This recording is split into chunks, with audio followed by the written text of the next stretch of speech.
Hello, everyone, and welcome. I am truly glad to have you all here for this very special occasion, the official launch of the Social Good DPro certification and methodology.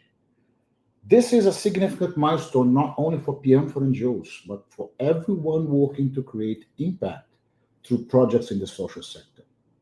Whether you are joining us as a project manager, a trainer, a partner, or simply just curious about this new certification, thank you for being here.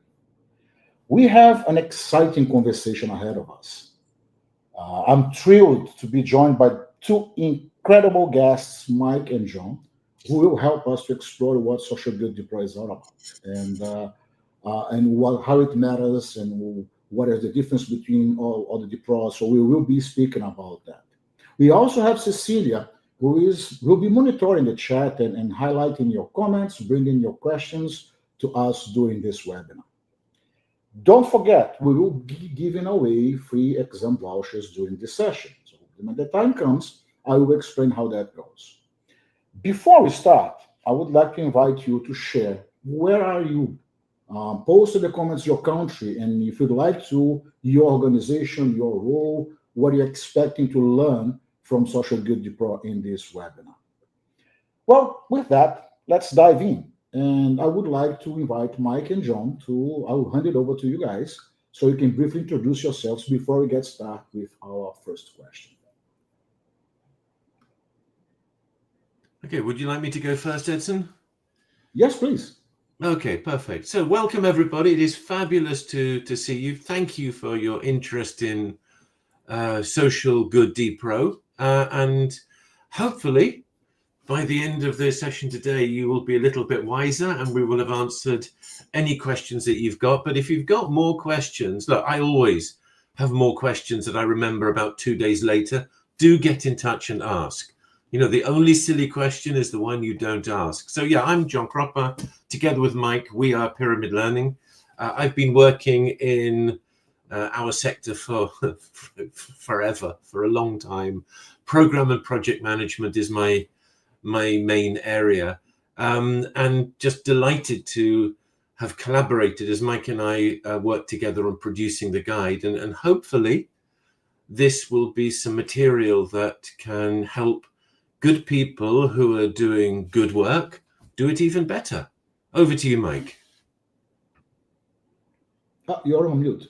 Thank you very much. I appreciate you giving a great introduction, Edson. I think you are right on the nose. This is our effort to ensure that the projects that people do who are trying to promote social good are in fact managed in a way that lead to the greatest impact.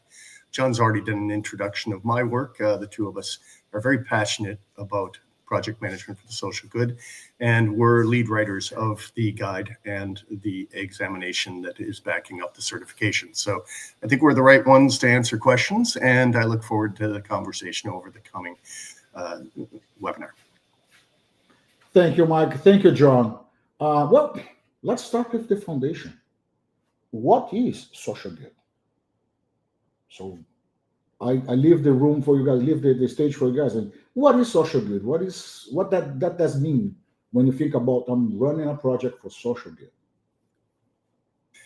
I'll go ahead and answer from my perspective, John, if you don't mind. The world is run through projects. All sorts of organizations and groups and companies run projects. But when you run a project for a social good, you're not focused on just delivering an output or an outcome or a service. You're in fact delivering that output, outcome, and service in order to improve the social good of a community, a group, or even a society at large. And so while we have worked on project management for a long time, one of the real challenges when you're working for a nonprofit or a social enterprise or a charity is being able to manage effectively while always keeping an eye on the North Star of how do we make this project contribute to the ultimate change that we want to see in relationships, in societal good, in behaviors and attitudes. And that's challenging. And we've been working on this challenge for really all our careers. And training on this challenge for almost 15 years. So this is our attempt to make this even more broadly available through PM for NGOs and through a network of organizations. So, John, I don't know if you have anything you'd like to add. Well, I'm tempted to say just what he said, because I think that's a great answer, Mike. But I mean, Edson, would you also like me to comment on the question on the difference between Social Good DPro and Project and Program DPro?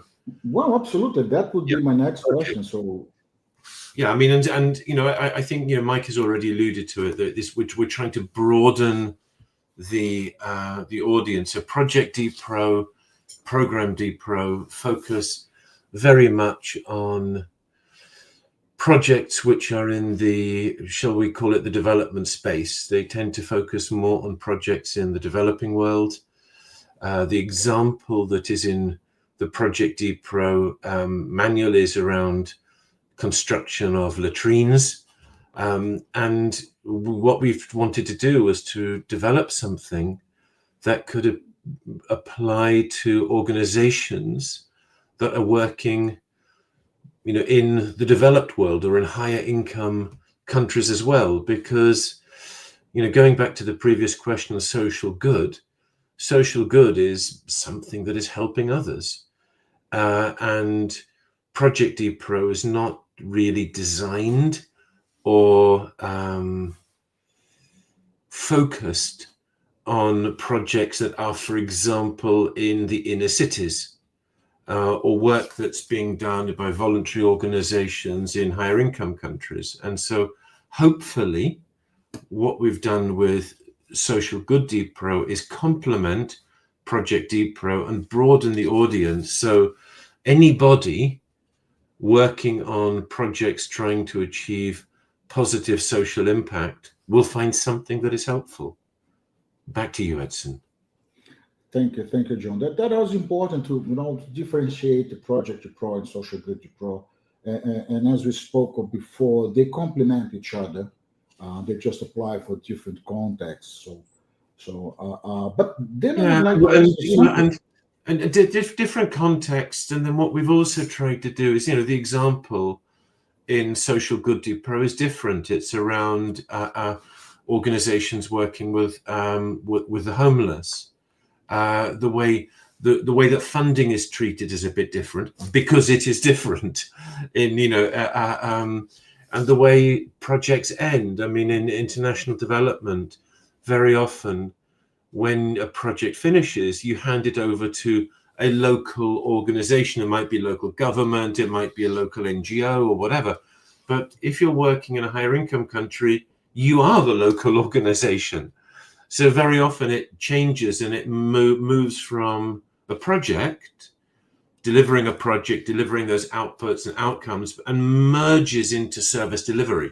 So we've tried to reflect that as well. Perfect. Thank you for that compliment on your answer. But talking about the Social Good DPro, who is the Social Good DPro recommended for? Is that something that only project managers should study and learn and get certified? Who would you recommend to take a training or get certified or use those tools and techniques and processes? I'll answer that one first, John, and I'll let you weigh in.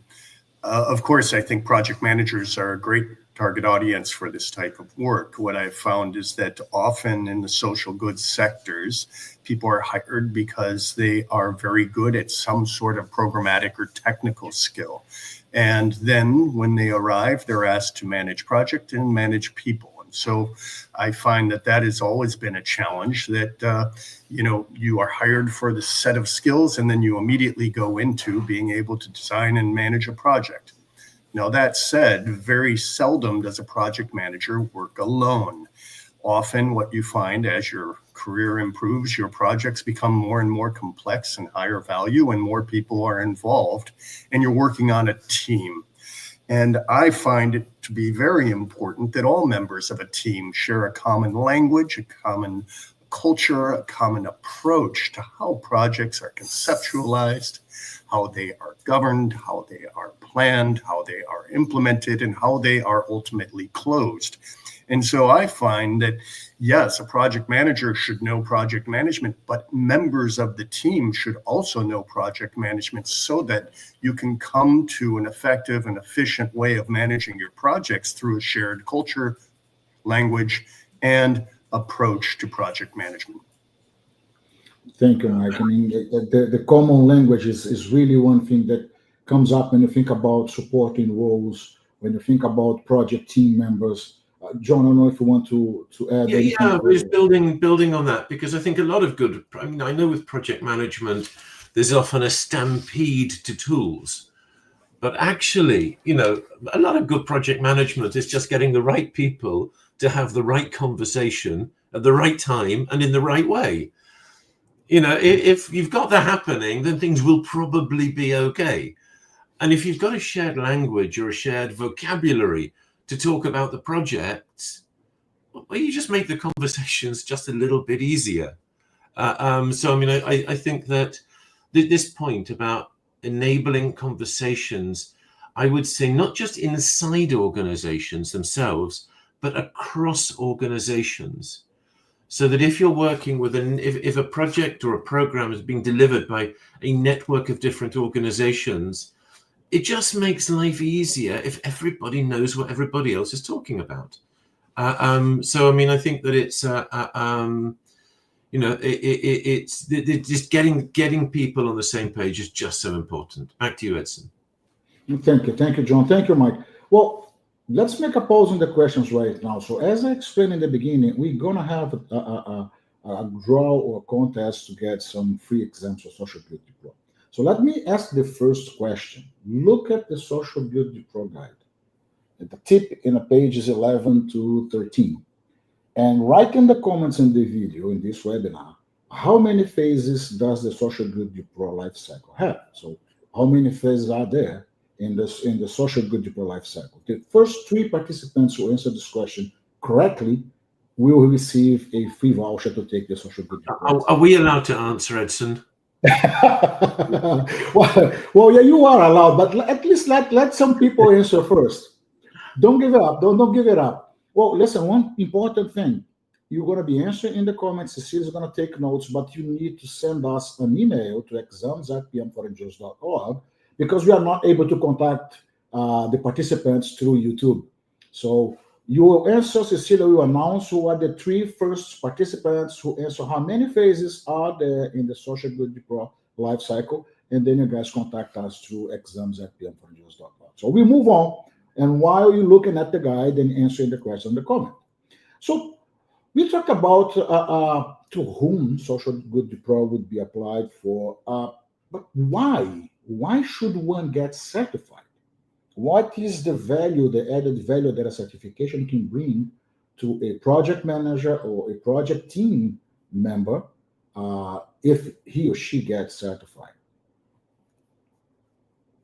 Well, I can start if you like, Edson and Mike. I mean, it's, you know, it's a really difficult question because I've seen very good project managers who had no certification, and I've seen really bad ones that had every certification under the sun. You know, to be completely honest about it. But I mean, the way I look at it is that if you go to the doctor, you quite like to know that the doctor has experience, but also that they've been through medical school.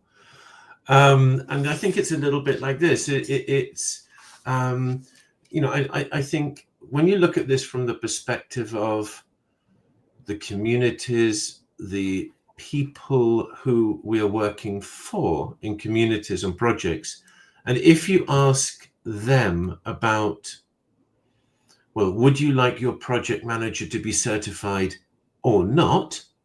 I'm pretty sure they would say yes, because it's a bit of it's a little bit like a guarantee, but it's also, I think, good for your own confidence, because it means that you can show that, you know, you have, you know, you've got a minimum level. It doesn't mean you're a good project manager.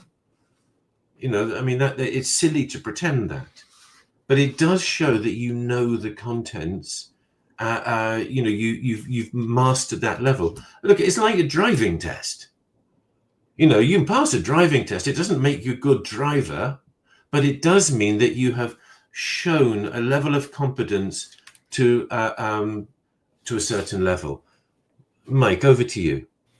No, I think that was a great answer. I don't have anything to add to that. Edson, I'll give it back to you. So, Yes, Edson, should we take a look at some of the questions in the comments in the chat? Yes, I saw one comment actually here. I want to know how Social Good DPro can help me because I'm just beginning of my career and I want to be focused on humanitarian work service. Yeah. This is one that I read straight from the chat, and then we're gonna read this other one that is in the screen in a minute. Yeah, well, I mean, it's a really good question, actually. So, first of all, I would say, Christians, well, good for you that you're at the beginning of your career. As you can see, Mike and I are not. But I think it's fantastic that you want to work in the humanitarian space. So good for you. We need, you know, when you look at everything that's happening in the world, we need more people like you. So I think a lot depends on where you are working. So if you're working on humanitarian projects in the developing world, then Project DPro is probably more appropriate at the moment. On the other hand, there are humanitarian projects in the developed world. You know, there are food banks. You know, you have projects with the homeless. So I think a lot depends on where you want to work, Christian. So I mean, I think you know that's a really good question, and also I think that it's a good idea to look at the guide anyway, just because you know both guides. I mean, what I would also suggest, Christians, is you know download both of them. The guides are free. Cecilia somewhere has got magic that can produce a QR code that allows people to download the guide. There, look at that. So I told you it's magic. And download both of them. You can have a look, and you can see which one you feel is most appropriate. And then and then again, the value of a certification, it also does depend on culture. In some countries, certification is more important than in others. That's true. And some organizations value certification more than others. So I know one big international NGO has 70% of their staff are certified. In other organizations, it's much lower. So I think you know this point about the value of a certification is you know it's complex. And then I just want to mention there's a question from Lourdes. Hello, Lourdes. Lovely to see you. It's around the state of the sector and the impact. And yeah, this isn't new. I mean, the government policies, unfortunately, have a huge impact on people's lives. I mean, and this is not just about being in the developing world. I mean, here in the UK, where I live, there used to be a really good government scheme called Sure Start, which was simply designed to make sure that primary school children that needed extra help, and including food before class started, were getting fed. They were getting extra help. And of course, the last government cancelled it in the name of austerity. And there was real hardship as a result. I mean, educational levels, you know, if children are hungry, they're not going to learn. And now that luckily the new government is putting it back. So there are huge impacts on government policies. And, you know, and what happens when there is a negative impact by a government policy, it is usually the social sector that has to pick up the pieces, which is why things like Social Good DPro are so important, I think. And Mike, do you have any thoughts about that?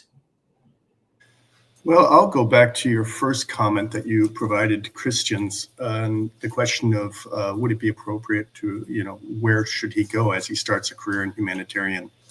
I have two thoughts on that one in particular. First, I think it's important to recognize that there are two standards, Project DPro and Social Good DPro. The Project DPro has, in fact, been published for almost 15 years at this point, and almost 40,000 people have been certified around the world. But let's go back when it was first written, which John and I were actually in the room when it was conceived and written.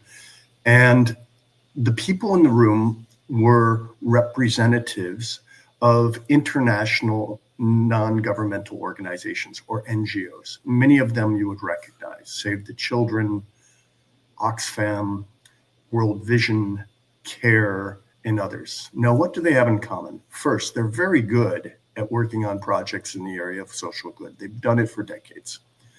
Second, they tend to work in rural environments. Yes, they work in urban environments, but not necessarily in rural environments.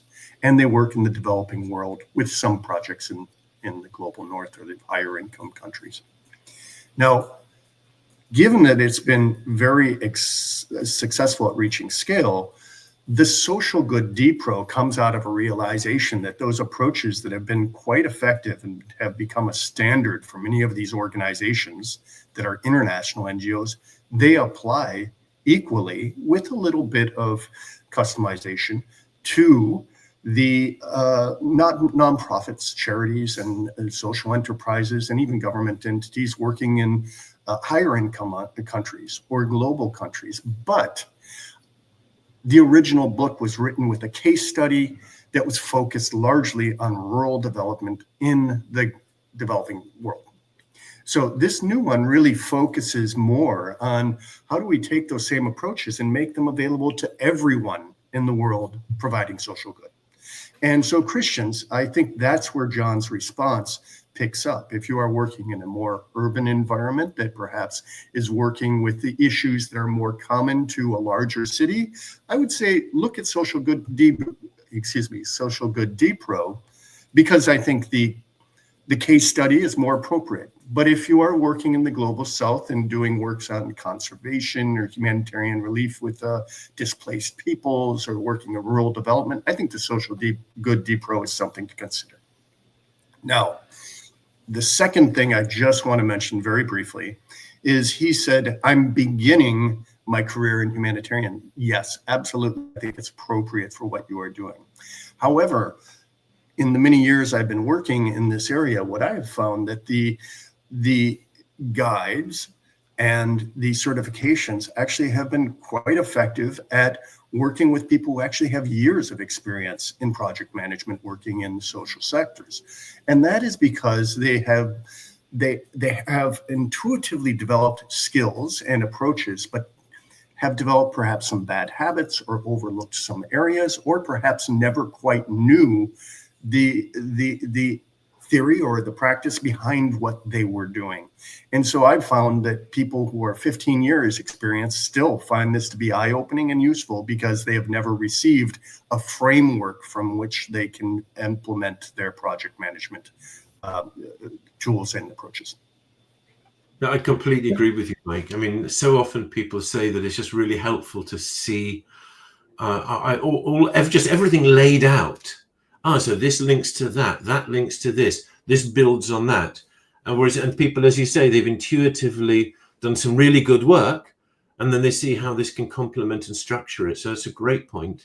And this goes also to the point, there's this great question from Sidi Mohammed, that are there case studies? So for Social Good, it's being launched today, so no. On the other hand, for Project DPro, yes, there are. I mean, there are a number of, and I think there are some even on the PM for NGOs website. Isn't that right, Edson? Yes, there are. There are a few case studies and a few statements and videos also in our YouTube channel that shows how those methodologies and best practices have helped project managers and teams to better implement their projects. There is another question from Sidi that I just looked back in the questions that goes in the direction of what you guys just answered. So it's again talking about is the Social Good DPro suitable for organizations in low-income countries? So I just would like to highlight, I think that has been answered by both of you. I just want to highlight something that John said. Both guides are available for free at PM for NGO's website. So you can just download the guides and read it. At the very first chapters, you will understand what are the case studies, what are the examples that are going to be shown, and decide which one is more appropriate for the specific context and country or project that you are implementing. But then I would like to connect that with another question. Should I just read the guides and take the exam? or should I take a training course as well?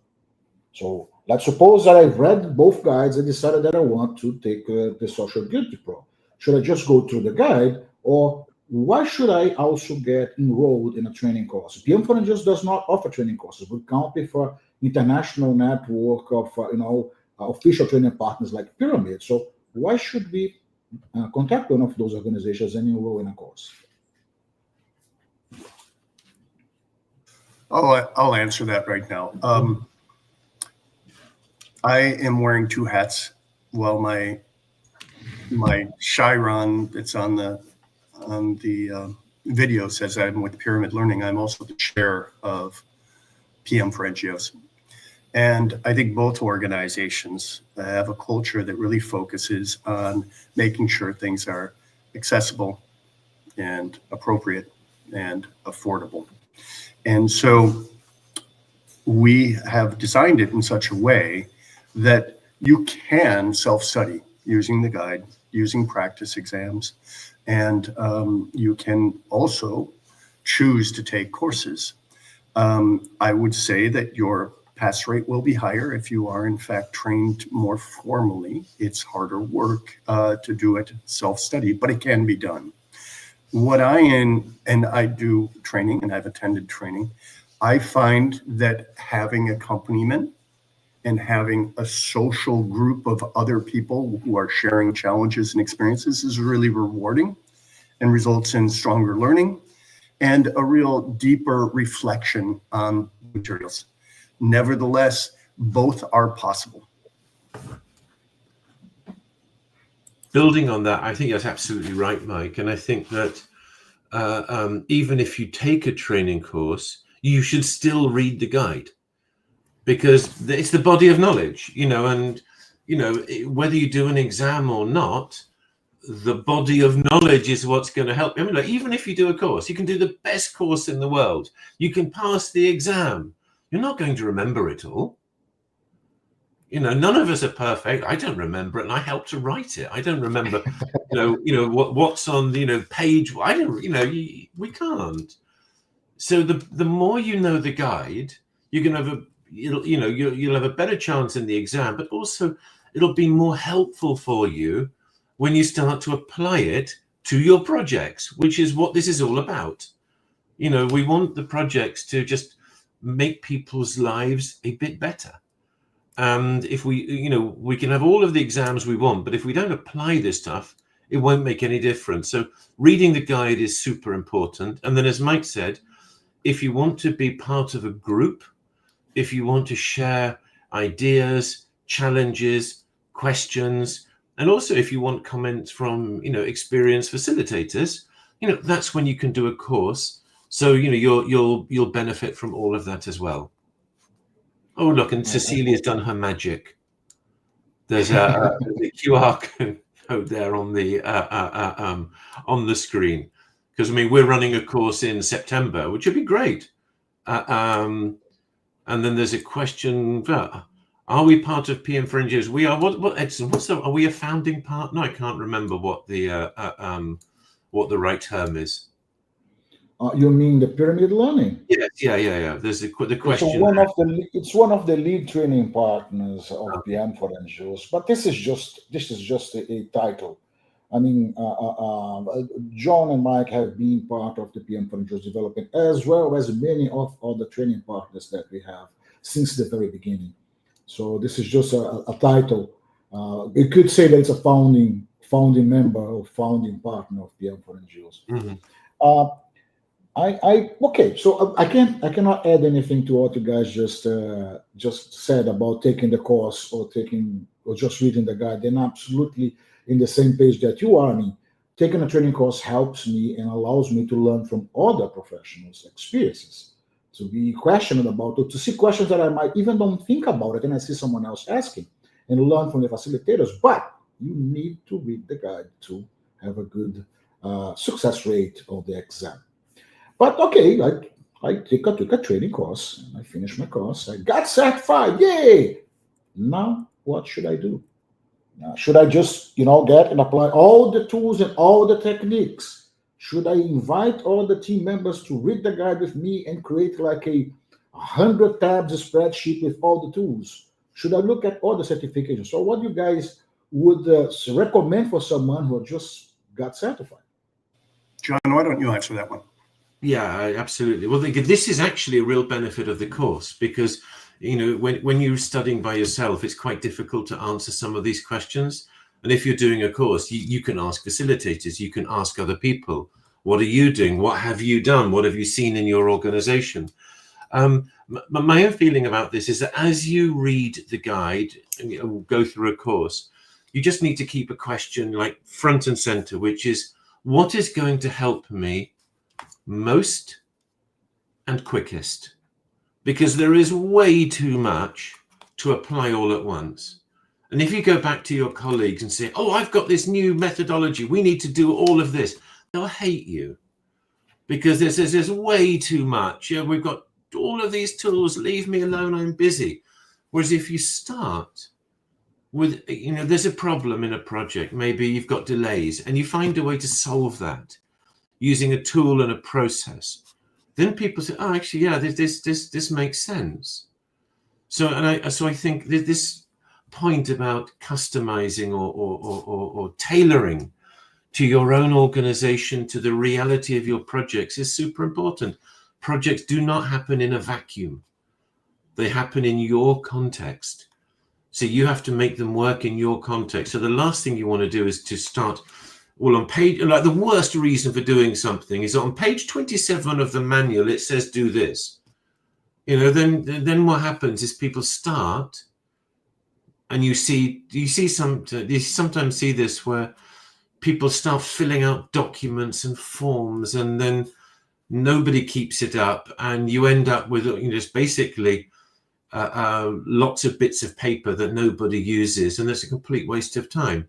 Whereas if you have 2 or 3 tools or processes that help what you do, they make your projects a bit better, a bit quicker, a bit cheaper, whatever it is, and they complement what you're already doing, that for me, that's a win. What do you feel, Mike? I'm sure it's extremely eloquent, Mike. If anybody on here knows me, and some do, that is always something you can rely on me doing. I wouldn't add much. When you talk about contextualizing, I think you need to ask yourself some questions. What is the complexity? What is the risk? And what is the value? And these tools are helpful to anyone who's trying to manage complexity, risk, and basically protecting and ensuring that the impact of high value projects are in place. It can go from very small projects that aren't complex. You might not need a few mini tools. Or as your career grows and your responsibilities go, it could be you need the entire spectrum of tools and more. The toolbox should be adapted to your needs. Well, thank you, Mike. Thank you, John. Even within the same organization with similar projects, we will find different applications of those tools and techniques. One of the experiences that I had was training 67 local partners within the same organization. And we never said you need to use this or that tool. We just run the training. That was back 2000 something. That was still the Project DPro, but that applies for Social Good DPro as well. So we train them, and they combine with all the techniques and tools they're already been using, and they select the ones, like John said, that will actually solve a problem that we have in our projects. And at the end, we brought everybody together, all 67 organizations, and they work together to have standardized templates, tools in the same language to communicate better. But each one of them were using different tools than the other ones because they have different problems, different contexts that they needed to use the tools. So use the ones that will help, in your project, your team, and your organization. And sometimes they're going to be different from project to project, actually. We are walking towards the end of our webinar. It's not ended yet. There are some questions like, can I connect with other people who have the Pro certification online? Absolutely. We have a community of practice on LinkedIn that has over 10,000 people there, and many of them are already certified. So you can connect with them, talk to them, ask the questions, including ourselves that are here in the webinar. Before we move to the end, I would like just to hand it over to John and Mike and see if you have any final thoughts about that. I mean, Social Good DPro is coming in a moment that our sector is facing so many changes, so many modifications, so many challenges, and I think it's Project DPro and Social Good DPro. One is complementing the other. It's not going to replace, but Social Good DPro brings a new perspective for high-income countries and also a refreshing the tools and techniques and methods that we use for managing projects. So I would like to hear from you, Mike, and then from you, John. What would you like to add as we move close to the end of our webinar? Well, first of all, I'd like to thank you for inviting us. John and I have been involved in writing the guide, and so this is something that we're very committed to and very happy to be here to launch. I'm going to talk a little bit about our vision, because our vision really has evolved over time. And when we started, we were both working for Oxfam and CRS, international NGOs, and we just thought, can we professionalize the project taking place all over the world by community-based organizations and non-governmental organizations? I think our vision is really at an inflection point right now, and we're thinking any not-for-profits, nonprofits, charities, social organizations, or government ministries working in the United States and the UK, in East Asia, and places where they're entering into the higher income countries, that this methodology and approach is valid and sometimes overlooked by some of the professional project managers working in the private sector. Social change is challenging. It truly is. It's not just delivering a project, but changing the way people behave, changing the way people relate, changing the way we have relationship with the environment. These are complex issues, and I think that the PM for NGOs has something to share that now can reach all sorts of contexts, not just rural development schemes in interventions in the global south. And that excites me. And that's what I would like to conclude by saying, that this is a new opportunity to really expand our scope, our scale, and our impact. And that's good news. Yeah, no, I completely agree. It's actually really exciting because, when you look at higher income countries, or middle income countries that are moving towards higher income countries. And there may be some other contexts as well that, you've still got social good projects that are trying to make improvements in people's lives. And whether you are working in the developing world or the developed world, then it's very rare to see the needs of project managers being served by anybody else. There are very good certifications available, but they're really, very expensive, not always available. And here you've got the guides are free. So what I'd finish is, just download it, have a look, see what you think, share it, because, because you've come to the webinar, you're interested in it. So the more you can share with others, the better. And above all, let us know what you think. This, in a way, the reason that Mike and I have written this is for all of you. So we'd love to know what you think. And the good place to do that is in the PM for NGOs community of practice. So really, again, thank you for inviting us, Edson. Thank you for coming to the webinar. And I really look forward to continuing these conversations in the community of practice. Thank you, John. Thank you, Mike. I mean, and the comments that come in the community of practice are so important, because I remember when we start all the process of Social Good DPro development, that we look into what the practitioners, what the training partners, the feedback we received, the questions we had before starting developing the Social Good DPro. So yes, we will continue to improve and to create news. Before we go, I said that we're going to have a draw, so this one is not the first one to answer, but I have a second question that I would like to ask, and this question is going to be valid for the next 24 hours. And the question is, what is the tool or technique in the Social Good DPro guide that you like the most, and why? So after the webinar is done, you can write on the comments of the YouTube what is the tool that you like the most, but also the why. Why is that the one you like most? And you have a draw tomorrow to have another voucher sent to the winners to get the free exam. But yes, I mean, I would like to have a special thanks to Mike and John for such engaging conversation. I mean, I'm really honored to be here with both of you guys. And of course, a thank you for Cecilia with her magic, supporting us on behind the scenes and keeping our chat working and communicating with us. Thank you, Cecilia. Well, Social Good DPro is not just a certification. So I'm just repeating what Mike and John said. It's not just certification. It's one step forward to recognize the professionalism, the passion that we have, the impact that those who are actually managing projects for a better world. And I really hope that it becomes available to in your journey as you are beginning, you are already experienced professional, that becomes available too for you. Thank you again for being with us. And I hope to see you soon in the PM for Unjust community of practice in our next webinars. Thank you so much. Thank you, everybody, for coming. Thank you, Edson.